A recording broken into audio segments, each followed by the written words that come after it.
नमस्कार साथियों। आज के इस व्याख्यान में हम अमेरिकी शासन व्यवस्था की प्रमुख विशेषताओं के संबंध में बात करेंगे। पिछले व्याख्यान में हमने अमेरिकी शासन व्यवस्था और अमेरिका की ऐतिहासिक एवं भौगोलिक स्थिति के संबंध में मोटे मोटे तौर पर बात की थी और उसी कड़ी के तहत आइए हम आज प्रारंभ करते हैं अमेरिकी शासन व्यवस्था की प्रमुख विशेषताओं को। लॉर्ड ब्राइस कहते हैं कि प्रत्येक देश की भौगोलिक परिस्थितियां एवं परंपरागत संस्थाओं का प्रभाव किसी भी राष्ट्र के राजनीतिक विकास पर ऐसा पड़ता है, इससे उस देश की शासन व्यवस्था का रूप निराला बन जाता है। अमेरिका का संवैधानिक विकास भी इससे अलग नहीं है। यानी लॉर्ड ब्राइस ये कहते हैं कि किसी भी राष्ट्र की शासन व्यवस्था पर उसकी भौगोलिक परिस्थितियों और उसकी परंपरागत संस्थाओं के अनुभवों का बहुत प्रभाव पड़ता है। और ये बात तो सुस्पष्ट है कि भौगोलिक परिस्थितियां, ऐतिहासिक परंपराओं, सभ्यता और संस्कृति का प्रभाव किसी भी देश की शासन व्यवस्था पर पड़ना स्वाभाविक है और पड़ता भी है, और उसका परिणाम हमको एक अलग शासन व्यवस्था के रूप में दिखाई देता है। लॉर्ड ब्राइस कहते हैं कि संविधान का जन्म 18वीं शताब्दी में हुआ। ये जो अमेरिकी संविधान है, इसका जन्म 18वीं शताब्दी में हुआ। 19वीं शताब्दी में यह अपने पूर्ण यौवन पर आया और 20वीं शताब्दी में भी यह बढ़ता ही जा रहा है।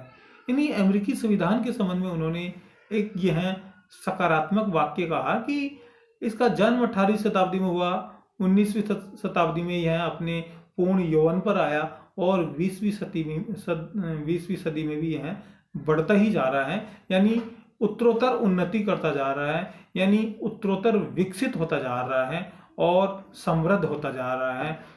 यह लॉर्ड ब्राइस महोदय कहते हैं।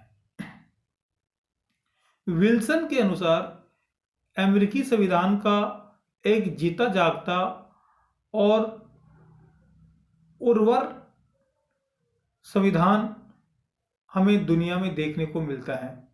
यानी यह एक शाश्वत, एक जीता जागता और एक उर्वर, एक जैसे अपन कहते हैं ना कि जैसे किसी जमीन के संबंध में कहते हैं कि ये तो बहुत उपजाऊ जमीन है, एक तो ये उपजाऊ संविधान के रूप में, एक उर्वर संविधान के रूप में हमको दिखाई देता है। अमेरिकी संविधान की प्रमुख विशेषताएं, ऐसी बहुत सी विशेषताएं अमेरिकी संविधान में हमको अलग देखने को मिलती हैं, जिसके कारण हम एकाएक ही अमेरिकी संविधान को पढ़ने के लिए, उसका अध्ययन करने के लिए बाध्य होते हैं और यह हमको रुचिकर भी लगता है और ज्ञानवर्धक भी लगता है, ज्ञानवर्धक भी हैं हमारे लिए। तो ये ऐसी क्या विशेषताएं, अमेरिकी संविधान में ऐसी बहुत सी विशेषताएं हैं जो हमें दुनिया के अन्य किसी भी देश के संविधान में देखने को नहीं मिलती, या यूं कह दीजिए उनकी शुरुआत सबसे पहले अमेरिकी संविधान में हुई, या उनकी शुरुआत सबसे पहले अमेरिकी शासन व्यवस्था में हुई। और उन्हीं विशेषताओं के कारण अमेरिका का संविधान अपनी अलग पहचान रखता है और अपनी अलग विशेषता रखता है। मैक्स लर्नर के शब्दों में, अमेरिकी संविधान ऐसे सिद्धांतों का समूह है जो शाश्वत रूप से सत्य एवं सार्वभौमिक रूप से लागू होने वाले हैं। यानी ऐसे सिद्धांत अमेरिकी संविधान में समाहित हैं जो बिल्कुल सत्य हैं, सार्वभौमिक हैं, लागू करने योग्य हैं, अनुगमन करने योग्य हैं, फॉलो करने योग्य हैं। तो ये मैक्स लर्नर महोदय कहते हैं। कुछ प्रमुख विशेषताएं। प्रथम, निर्मित एवं लिखित संविधान। अमेरिका का संविधान विश्व का प्रथम निर्मित एवं लिखित संविधान है।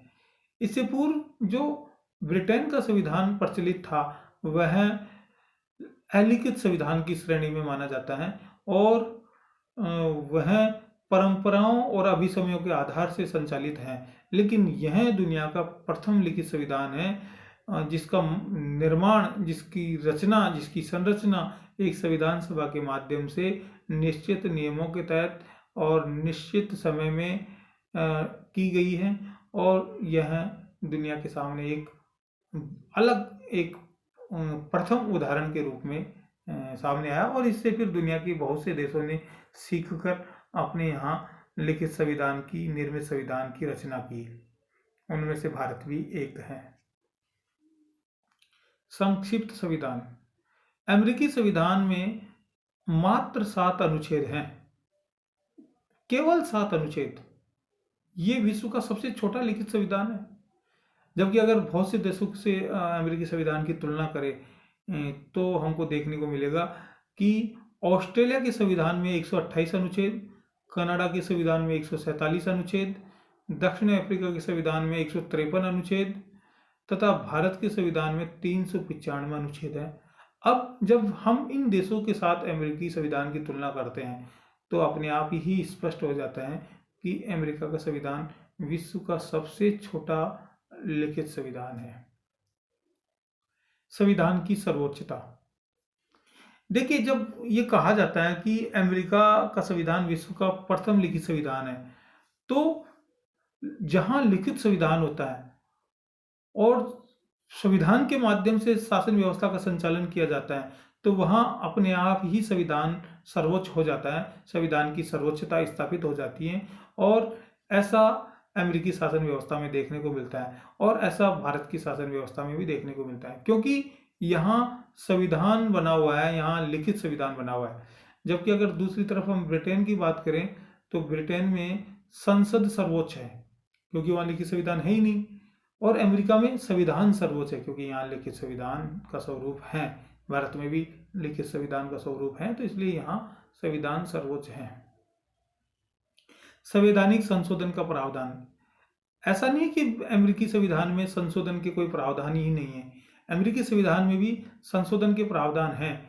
यदि कोई व्यवस्था ऐसी हो जो अमेरिकी शासन व्यवस्था के हित में हो, अमेरिकी लोगों के, जनता के हित में हो, तो उसको संवैधानिक संशोधन के माध्यम से शासन व्यवस्था में जोड़ा जा सकता है। और ऐसा हुआ भी है कई बार।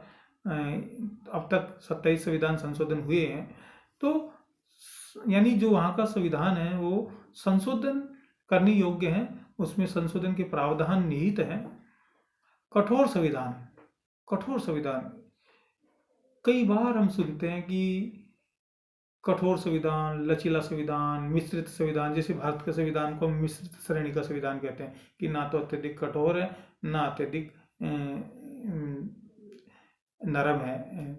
जबकि ब्रिटेन के संविधान के संबंध में कहते हैं कि ब्रिटेन का संविधान लचीला संविधान है, नरम संविधान है, पर ऐसा नहीं है। अमेरिकी संविधान कठोर जरूर है। अमेरिकी संविधान में इसको कठोर संविधान की श्रेणी में इसलिए भी रखते हैं कि क्योंकि अब तक यहाँ, मैंने बताया ना आपको कि लगभग 230 वर्ष हो गए अमेरिकी संविधान को लागू हुए, और आज तक वहाँ मात्र 27 संविधान संशोधन हुए हैं, और जिनमें से भी 10 संविधान संशोधन तो उसी समय हो गए थे जब संविधान को लागू किया गया। वो नागरिकता से संबंधित संशोधन थे जो संविधान लागू करने के कुछ वर्षों के अंतराल में ही हो गए थे। तो आप देखिए, मात्र 17 संविधान संशोधन हुए हैं, अगर उन 10 को हम नहीं काउंट करते हैं तो इस आधार पर हम कह सकते हैं कि अमेरिकी संविधान विश्व का सबसे कठोर संविधान है।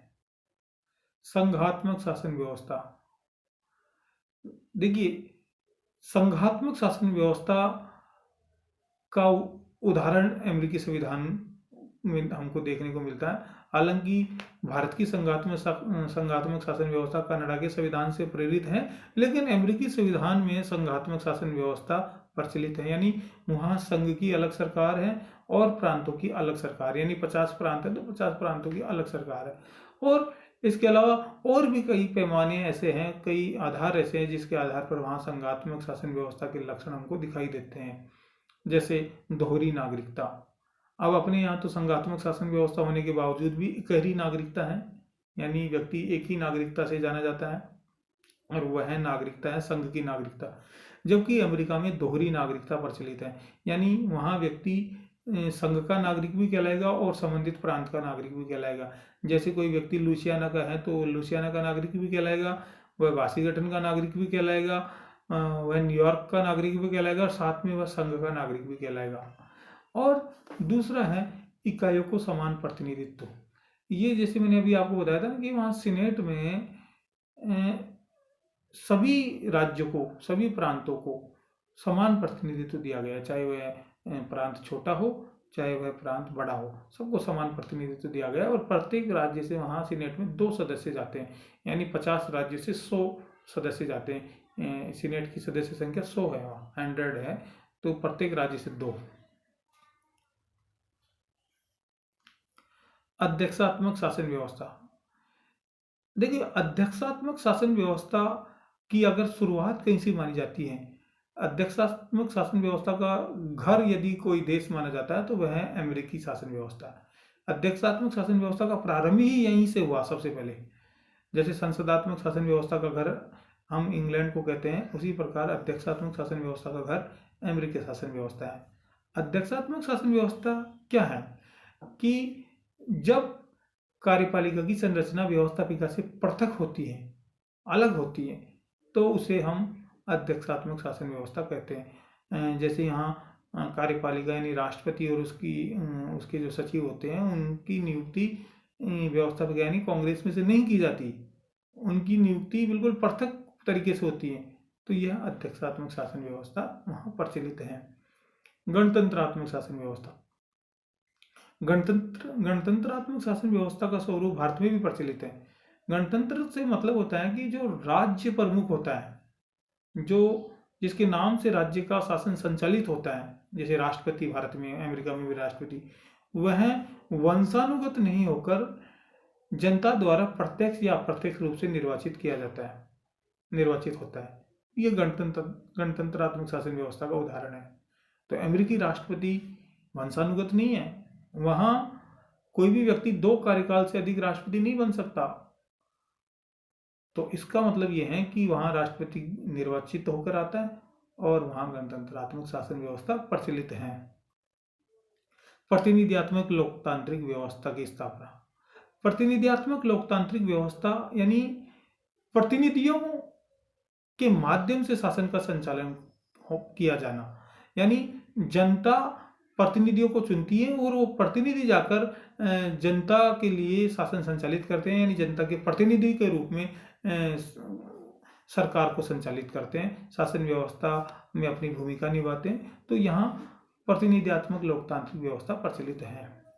दोहरी नागरिकता। मैंने अभी थोड़ी देर पहले भी आपको कहा कि अमेरिका में दोहरी नागरिकता प्रचलित है। दोहरी नागरिकता का मतलब होता है कि वहाँ व्यक्ति संघ का नागरिक भी कहलाता है और साथ में जिस प्रांत से वह आता है उस प्रांत का नागरिक भी माना जाता है। न्यायिक सर्वोच्चता या न्यायिक पुनरावलोकन की व्यवस्था, इसकी बात हम आगे और करेंगे, लेकिन न्यायिक सर्वोच्चता और न्यायिक पुनरावलोकन से मतलब यह है कि वहाँ न्यायपालिका सर्वोच्च है, स्वतंत्र है, और यदि व्यवस्थापिका कोई संवैधानिक दायरे से बाहर जाकर काम करती है, संवैधानिक दायरे का उल्लंघन करती है, तो सर्वोच्च न्यायालय उसकी समीक्षा कर सकता है, उसका रिव्यू कर सकता है। तो यह है न्यायिक पुनरावलोकन की व्यवस्था। मौलिक अधिकारों का प्रावधान। दुनिया में सबसे पहले मौलिक अधिकारों का प्रावधान अमेरिकी संविधान में जोड़ा गया और वहीं से प्रेरित होकर भारत के संविधान में भी इन अधिकारों को शामिल किया गया। तो ये मौलिक अधिकार हमें अमेरिकी संविधान में देखने को मिलते हैं। व्यक्तिवादी दर्शन पर आधारित संविधान, यानी वहाँ कानून की उचित प्रक्रिया को अपनाया गया है। कानून की उचित प्रक्रिया यानी वहाँ व्यक्ति हित को सर्वोच्चता दी गई है, व्यक्ति हित को सर्वोच्च प्रमुखता दी गई है। मुख्य विषयों का संविधान में उल्लेख नहीं। अच्छा, अमेरिकी संविधान की ये बड़ी अलग विशेषता है कि जो मुख्य विशेषताएं हैं, मुख्य विषय हैं, उनका संविधान में उल्लेख ही नहीं किया गया। इसीलिए तो सबसे छोटा संविधान है।